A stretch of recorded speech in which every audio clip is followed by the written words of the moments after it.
Good afternoon, everybody, and thank you for attending the third in our series of Spatial IQ user group educational webinars for this fiscal year. Today, we're going to share with you real-world examples of how roadway inventory data, safety information, and crash statistics can provide new insight into rider and pedestrian safety in your communities. Our presenters today will be talking about federal highway initiatives, recommended data collection strategies, analysis, and data sharing. With you today are Peter Lemak, David Breeding, and myself, Priya Sankalia. Peter is a GIS consultant at AppGeo and has been with us for 6 years, managing projects and data production. His experience covers spatial data development, database design, enterprise implementation, and management for all types of geospatial data, including transportation, agriculture, utility networks, etc. He manages production teams and workflows and oversees QA/QC processes, ensuring that data development adheres to client business rules. He is our resident subject matter expert on transportation and has a lot of valuable insights to share with you today. David is a principal at AppGeo and leads our analytics team. He's been with AppGeo for 7 years and has extensive experience managing both local government projects and larger commercial engagements. He's led the management and implementation of a wide range of application design and development projects during his time here. He has expertise with a wide breadth of spatial software and analytics platforms and is happiest when tasked with building compelling data visualizations and statistical insights for our customers. He is a hands-on technical contributor, and I know he had a lot of fun developing the content for today's presentation. Many of you know me. I'm Priya Sankalia, project manager here at AppGeo and a member of the Spatial IQ team, a program which you are all a part of.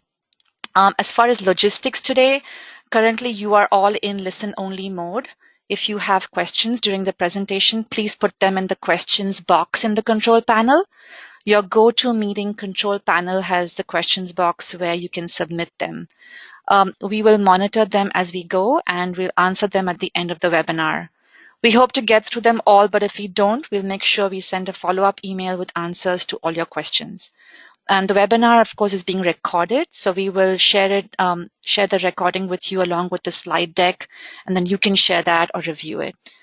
So to get started, I'm handing it over to Peter, who will be starting the presentation.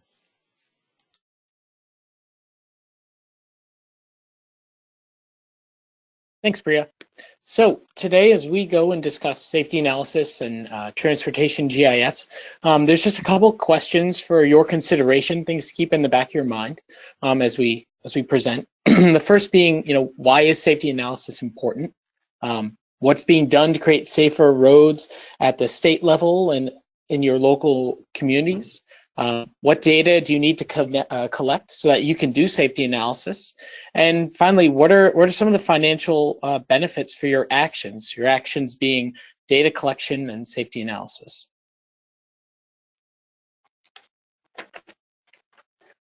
So why is safety analysis important to all of us? Well, in 2017, over 37,000 people were killed in traffic crashes.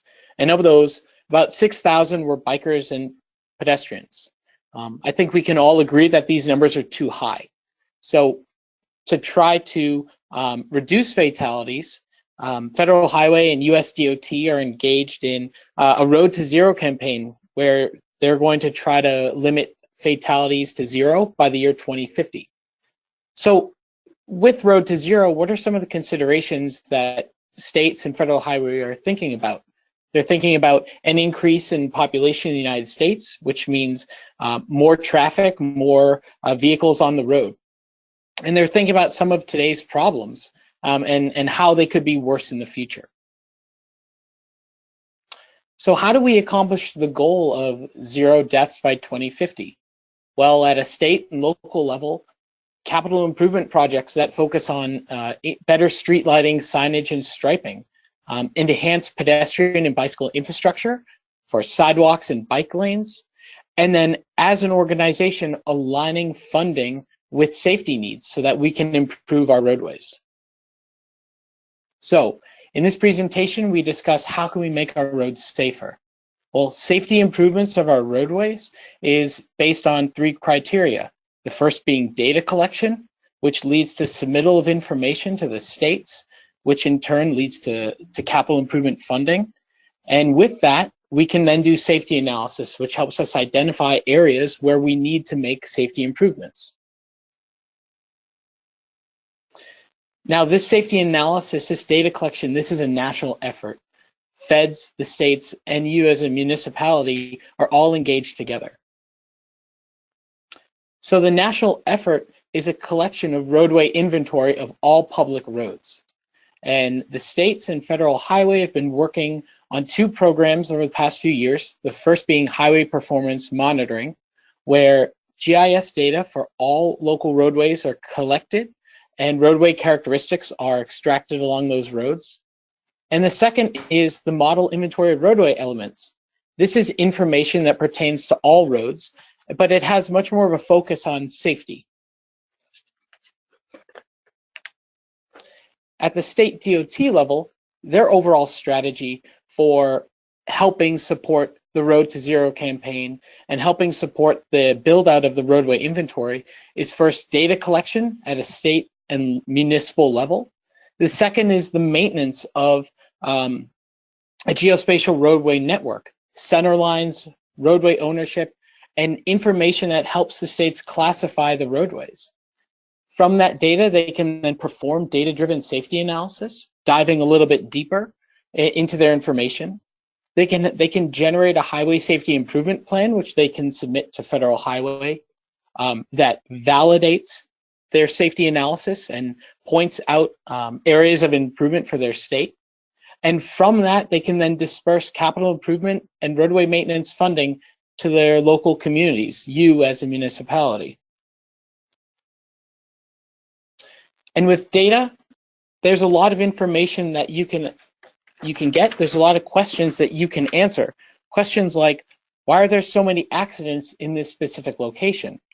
Which roads should be prioritized for capital and safety improvements?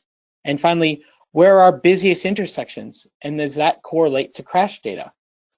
States are asking these questions, and you as a municipality, you can do that too. States are performing geospatial analysis. You can do that as well. And next, David Breeding will talk a little bit more about safety analysis and give some examples. Thanks a lot, Peter. You know, when I was asked to do this section and kind of think about analytics and think about from a local perspective, I really wanted to come up with go walk through an approach, a very approachable safety analysis project, and kind of work with some of the most basic safety data building blocks. And in hope that the exposure to some of these building blocks can maybe generate some new ideas on your side, or maybe you can go and create some of that local insight on your own and really start to create some good and compelling information that you can act upon. So when thinking about that, where do you need to focus? The states and the federal government have been doing analytics for a long time, have lots of great resourcing and lots of great examples to look at, but and there is rich data out there in the world, which makes it approachable. Oftentimes one of the biggest challenges is getting our hands on the data to get started. And fortunately, we can get started right away. But we need to figure out how to make sense of what's going on. And crash data is one way to do that. There's lots of crash data out there, and it's aggregated by every state. The availability varies. There are various tools. The state of Connecticut has its own tool for kind of pulling out crash information, and maybe just working with that tabular information can help glean insights about those intersections or places that to be issues, and just getting at that information, you can kind of take a look. Massachusetts is building a new crash data portal called Impact to kind of get data out. But the attribution varies by state, so you got to get familiar with it. Both of these platforms have many years of data, so that's really great when you start thinking about, well, is what we see in this one area just an isolated incident, or is this happening repeatedly? So make sure you're going and looking at multiple years of data. And so the most basic kind of place to get started is to get that crash data on a map. And that's where we started. We pulled down the data, and we just took one of the most basic variables, that injury type. What type, was there an injury or not?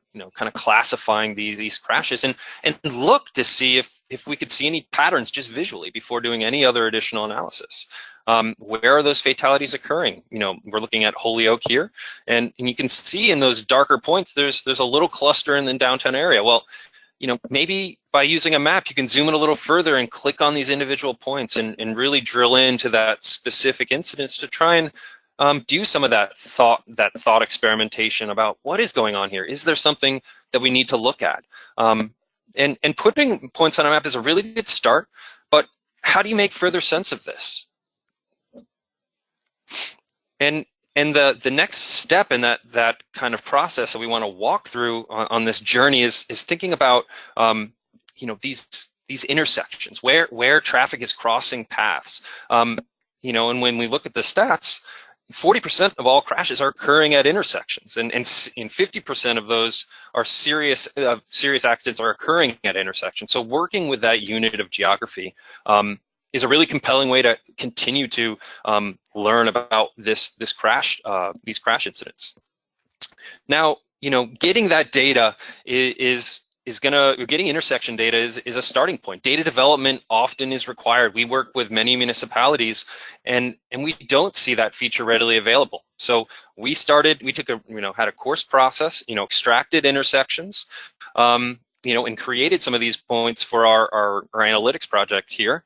And really, I think in that bottom picture, you can see the additional richness that's possible. The red points in West Hartford, Connecticut, who has generated their own intersections, they have so many more different areas to kind of aggregate those crashes, to segment what's going on, versus the green points, which are more scattered. Those are the state intersections where they're also doing analysis, but only at those junctions where state roads are intersecting. So there is just real richness and more information that you can really glean from that crash information if you could just aggregate to the intersection, which is what we did.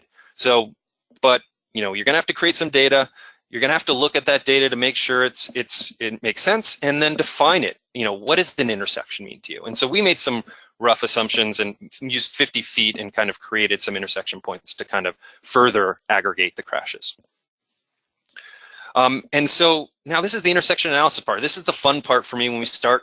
Once we have our data organized, once we have our crashes, once we have our intersections, how do we want to think about it? What questions do we want to ask? And it kind of goes through this process of filter, aggregate, evaluate, and then maybe act if we're seeing something of interest. So in these images on the right-hand side in these maps, what we did is I really only want to look at intersection where these injuries were occurring, whether fatal or just general injuries.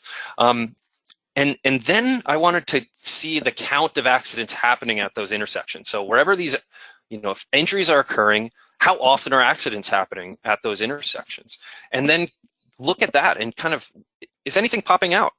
Should we be looking in this location that we haven't focused on in the past? So it just allows you to look at the data in a new way, aggregated to this new area of interest. And once you have this robust data with with lots of attribution, it's just a matter of kind of honing your question and what do you want to ask about it. And so in these subsequent slides, the Peabody, Mass, in the bottom right-hand corner, it looks like there's this little incident of crashes right there in the downtown area next to the district court. So I just focused in on there, and we wanted to I wanted to just continue the thought experiment about what could you do next. What if we started filtering by the vehicles that are flowing through these intersections? Are they trucks? Is it pedestrian vehicles? Lots of this crash data has a lot of this detail that you could leverage. Maybe it's the time of day. Maybe the sun is in people's eyes at these intersections. So let's filter by date to see if anything pops out. Maybe it's the weather, or maybe it's about looking at the intersection geometry. What's going on that makes this so challenging? Is there something challenging about this intersection to navigate? Is there lots of traffic flowing through this area? Another factor that we might be able to filter on and work with in this scenario to try and create more insight. Or is it something about the points of interest around this? There's actually a pub nearby. There's a smoke shop nearby. How how are these groups which are coming to this location and you know, participating in the commerce there, is that impacting their ability to travel? So we wanted to kind of drill in a little further and look at this Mill Street intersection. And what I wanted to show is there's a variety of tools out there in the world to help you kind of just drill in. And Google Street View is a really compelling one, and the imagery that we just saw to kind of think about what's going on in the area. Looking at this, why are these accidents happening here? You know, maybe it's the tree that's popping up here. That's you're blocking your view. Maybe it's maybe there's an opportunity here to potentially, you know, put more signage on the ground. Make sure that, you know, it's clear you can't make a right because maybe that you know, that sign isn't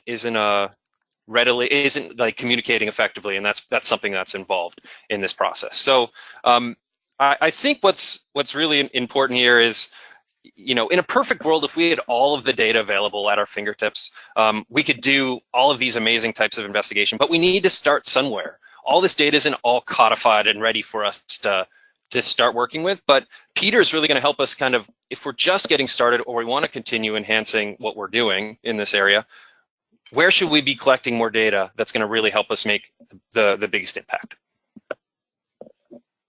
Thanks, Dave. So yeah, so now that we've seen this tangible example of analysis, like let's explore the type of information that we can collect that we can then put towards a similar analysis. So the first and probably in my mind the most important information that we can collect, that we can maintain, is a roadway center line or a roadway inventory, a linear network of all of our roads. And there's a couple of things that we look at when we try to maintain a road centerline network. The first being a unique route number for all of our roads, local street names, surface type. So for any segment along your roadway, you know, is it paved? Is it unpaved? You could even go down and classify it further. Is it gravel? What type of, you know, cement was used? Things like that. Each year when we make our updates to our roadway inventory, a lot of municipalities, they have authoritative documents that are basically stamped that say, you know, this road is changing from a private to a public street. Well, that document is really important to maintain, and it also helps us maintain our centerline network.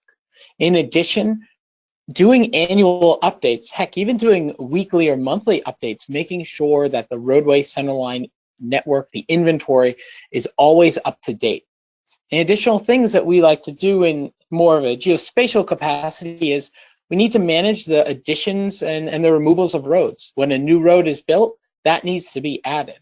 And as we maintain our system, as we learn more about our local communities, changes in roadway alignment, you know, we might have made started the roadway centerline data set years ago, and over time it's adjusted and we need to update it. So straightening roads or adding another curve or placing it in a new location when we have better imagery, that's the type of maintenance that we need to do.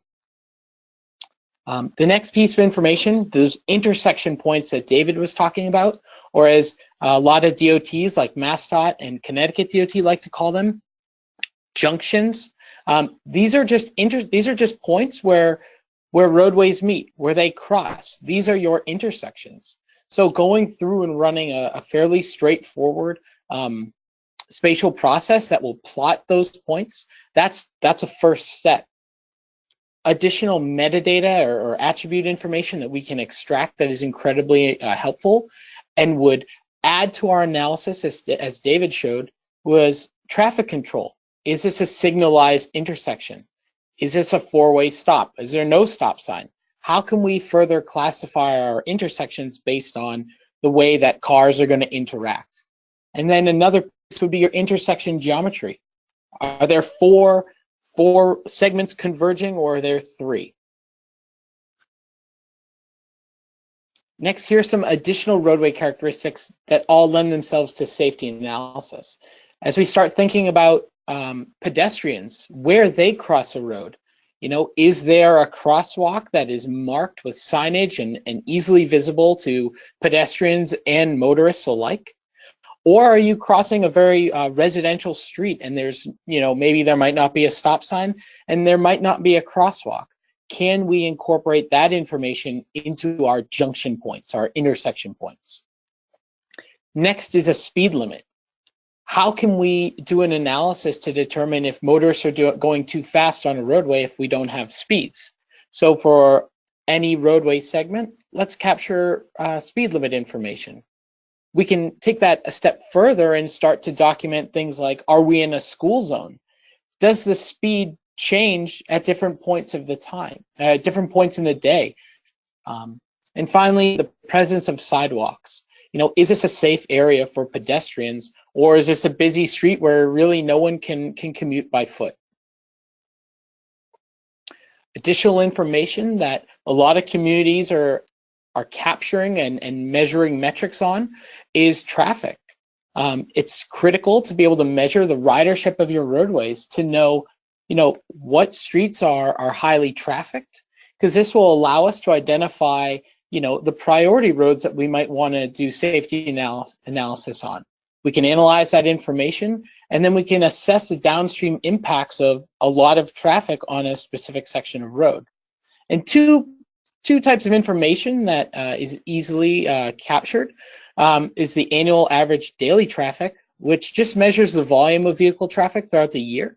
And from that, we can then do some analysis and pull out the vehicle miles traveled, which is the volume of and vehicle traffic along a very focused stretch of road. Basically, you can determine, how far on a roadway you would like to analyze.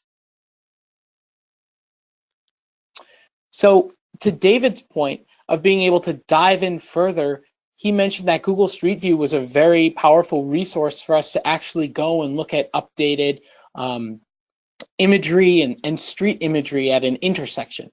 There's other tools such as Mapillary that Connecticut DOT is making available to its municipalities, where the state is driving the roads and collecting additional information such as signage, information that motorists can see when they're driving, but could also be used for your analysis as a reference. And when you collect all this data and when you do the analysis, we can make data-driven changes and focused capital improvement projects. And here are just a couple of examples. Some of you might be familiar with Inman Square in Cambridge, Mass. That was a very, very busy, convoluted, confusing intersection where a significant amount of motorists got in accidents and pedestrians and bikers were killed.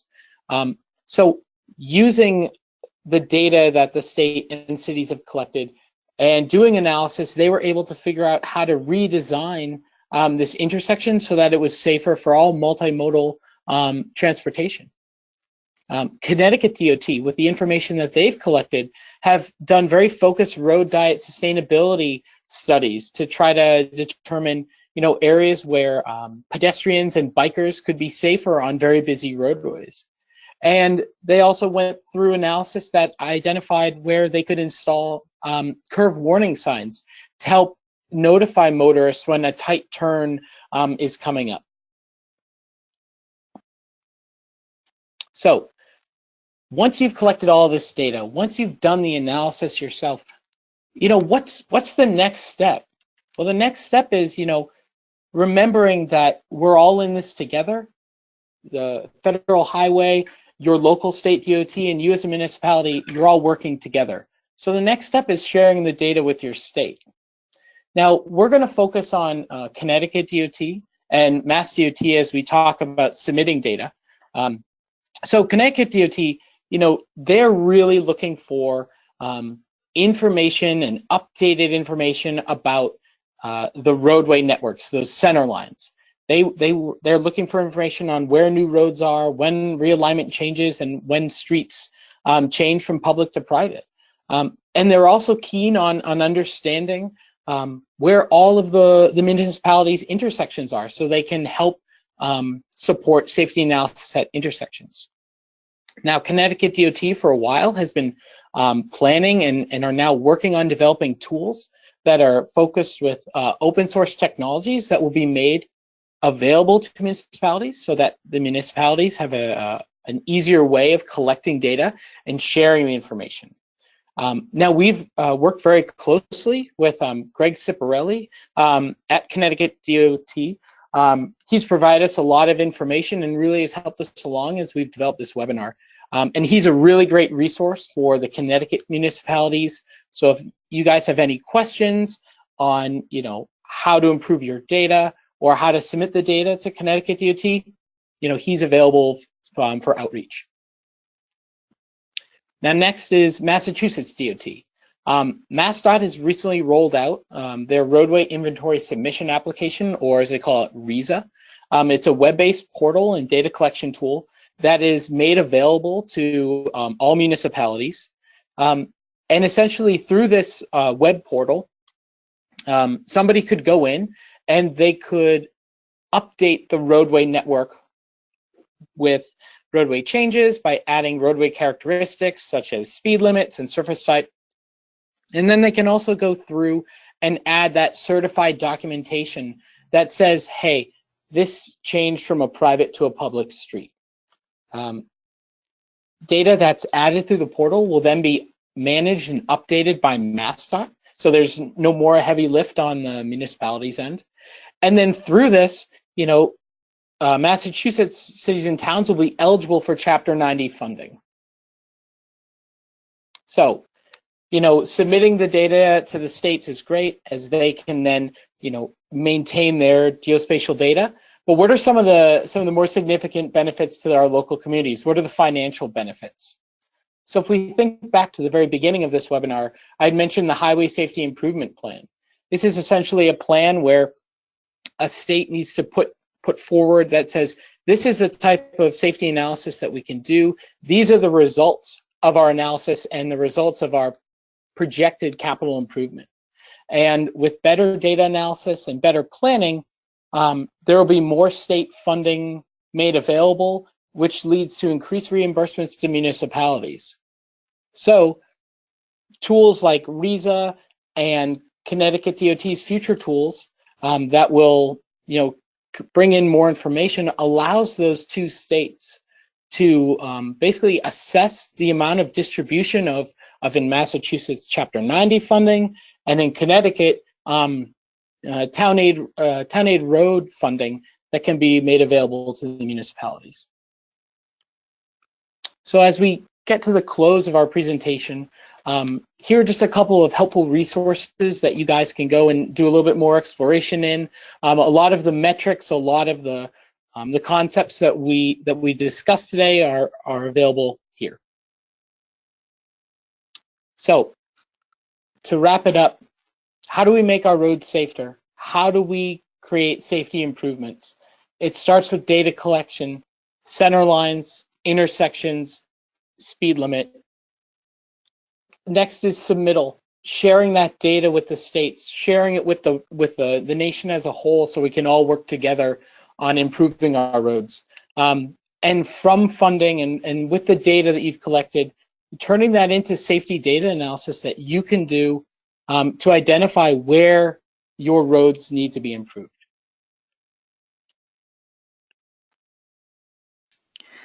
Thanks, Peter. I hope this webinar was informative for all of you. And we just want to let you know that AppGeo is here to help you. And as part of your Spatial IQ membership, if you have a time and materials contract, or if not, we can still help you. We've got resources here that can grow your transportation GIS knowledge base.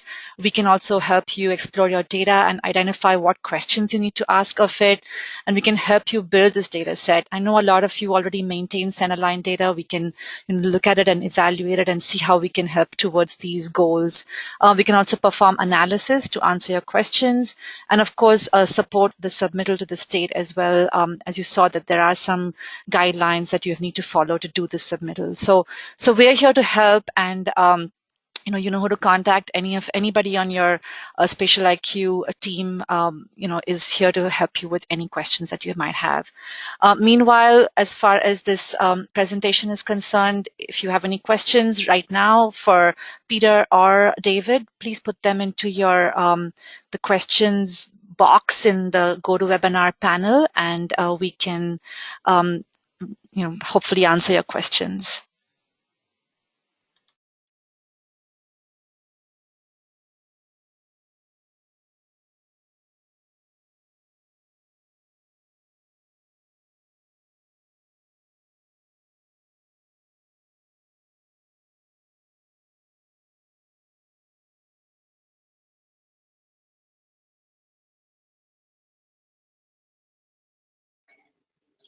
Priya, some questions have been submitted. Not sure if you can see them, but if you want, I can read out the first one, and I think Peter would be able to answer this one. The question is, what is a road diet? Thanks, Michelle. So I'll do my best to answer this one. So a road diet is essentially an analysis and an action that we can take on our roads where we basically remove lanes and limit the amount of vehicle traffic that goes through an area, and where we essentially where we remove lanes, we can convert those to either areas where pedestrians, and making pedestrian sections where they can walk, expanding sidewalks, or adding additional bike lanes. Now, in some cases, road diets are also used to kind of assess whether roads are too fast or there's too many cars on them. I've seen before where they just remove a lane and nothing is nothing is put back into place, but it really slows down traffic so that the state or the municipality can basically assess speed and the amount of traffic in a certain area. And it seems like the next question, how to define public roads. Well, in my mind, a public road is a road that is maintained by the local municipality, as opposed to the state or another group of folks. And then, David, the next question is for you. Where did the points of interest in the Peabody example come from?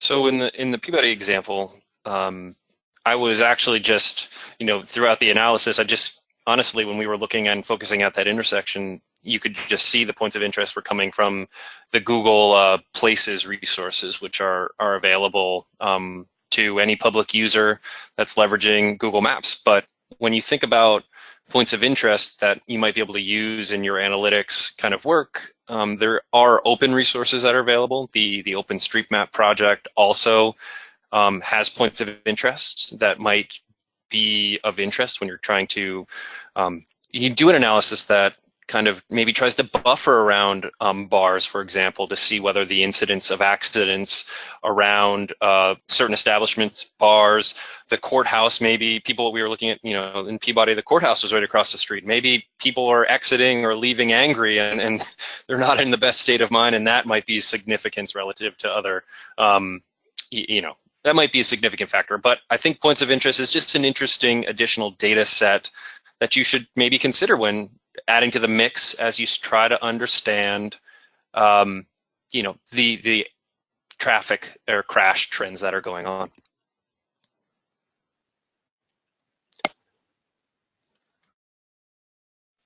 Okay, so there are a couple more questions. Peter, maybe you can take this one. How do you define a public road?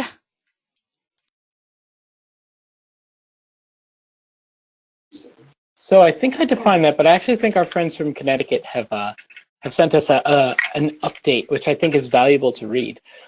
So Connecticut defines a public road as one that is open to public travel and under the jurisdiction of a public author.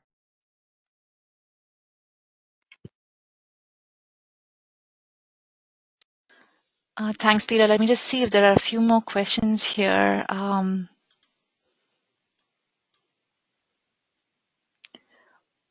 Where do authoritative documents come from?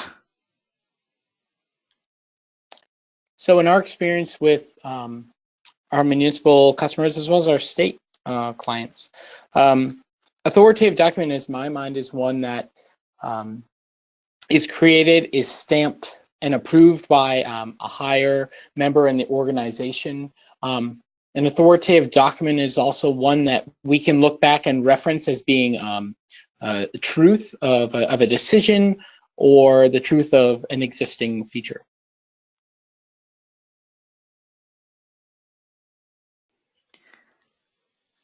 Yeah, if you have any more questions, please put them in. I think we have one more here, Peter, that you could potentially handle. How much safety data is tabular versus geometric? I mean, I don't know if I can quantify the amount. I think it's definitely a collaboration between the two. Spatial information, being able to know the location, is critical in order to do analysis. And then, you know, as you try to define your questions and you go down and explore those, the answers, you know, the amount of additional tabular data that you can collect is endless. I think it's all a function of what you need to answer your question, and then determining is what you have enough. How can you further enrich your data with tabular information to better answer and better to dig a little bit deeper. Just to follow up on Peter's response about authoritative documentation, our friends at CTDOT have a follow-up. The authoritative documentation for CTDOT is the annually submitted ENG 29 form, which is distributed to every municipality every year. So that's just a follow-up on that. And then we have one more, which has come in. Any suggestions for prioritizing safety improvements?